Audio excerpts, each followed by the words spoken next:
মাইয়া মানুষ অনেক সুন্দর একটা খেলা জানে। ছোটবেলায় পুতুলরে মানুষ বানায় খেলে, আর বড় বেলায় মানুষকে পুতুল বানায় খেলে।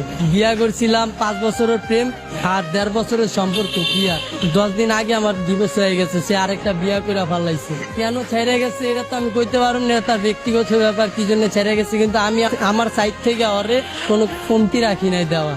একটা মেয়েকে যতটুকু ভালোবাসার প্রয়োজন আমি ততটুকুই ভালোবাসছিলাম। মেয়েরা টাকার পাবে, তার জন্য আমার ফ্যামিলি ছাড়ছি, সে আমারে ছেড়ে চলে গেছে।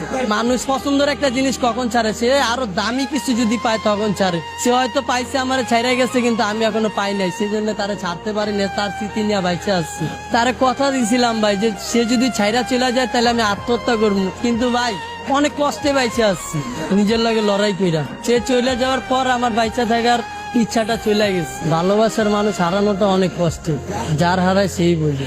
আজকে ওই মেয়ের কারণে আমি রাস্তায় ঠিক মতো খাইতে পারি না, না খেয়ে রাস্তায় রাস্তায় ঘুরি। আমি আমার ফ্যামিলির কাছেও চাইলেও যাইতে পারি না, কারণ তার জন্য আমার ফ্যামিলি ছেড়ে আসছে, আর সেই মানুষটা আমারে ছেড়ে গেছে। নারী তুমি ধন্য, পুরুষ মানুষের মন ভাঙার জন্য।